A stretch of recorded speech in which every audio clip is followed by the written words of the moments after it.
তৎকালীন সময়ে অবৈধ ফখরুদ্দিন মঈনুদ্দিন সরকার তাদেরকে অনিরাপদ করলো, জাতীয়তাবাদী ছাত্রদল সহ ক্রিয়াশীল সকল ছাত্র সংগঠনের রাজনীতি যখন নিষিদ্ধ করলো, তখন মরহুম শফিউল বারী বাবুর নির্দেশনায় আমরা তৎকালীন সময়ে ছাত্রদলের যে তরুণ নেতৃত্ব ছিল তারা আমরা নির্যাতন প্রতিরোধ ছাত্র আন্দোলন গড়ে তুলি।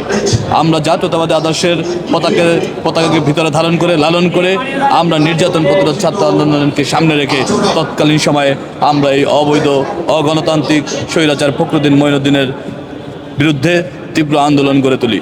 তখন মরহুম শফিউল বারী বাবু ভাই একদিন রাজপথের আমার দীপ্ত স্লোগান শুনে বলেছিলেন, তুমি এগিয়ে যাও, আমরা তোমার দুঃসময়ের বড় ভাইরা তোমাদেরকে মনে রাখবো।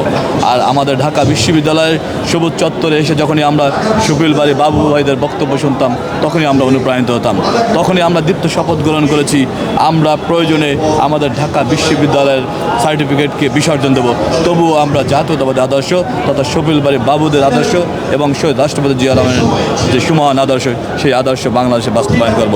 সেই ধারাবাহিকতায় আজকে গণতন্ত্র পুনরুদ্ধার হলো। আমরা মরহুম শফিউল বারী বাবুর যে অসমাপ্ত যুদ্ধ অনেক অংশেই আজকে আমরা সফল হয়েছি, সমাপ্ত করেছি। কিন্তু আমরা গভীর উদ্বেগের সাথে লক্ষ্য করি শফিউল বারী বাবুদের যে স্বপ্ন গণতন্ত্র পূর্ণ বাস্তবায়ন করা, পুরোভাগে বাংলাদেশে এখনও গণতন্ত্র পূর্ণ বাস্তবায়িত হয় নাই। কিন্তু আমরা বলতে চাই, আমরা শফিউল বারী বাবুদের রেখে যাওয়া পথকে অনুসরণ করে এবং দেশনায়ক তারেক রহমানের নির্দেশনায় ইনশাআল্লাহ আগামীর বাংলাদেশে গণতন্ত্র পূর্ণ প্রতিষ্ঠা করব। একইভাবে সাম্য মানবিক ও ন্যায় বিচারের বাংলাদেশ প্রতিষ্ঠা করব, আইনের শাসন প্রতিষ্ঠা করব।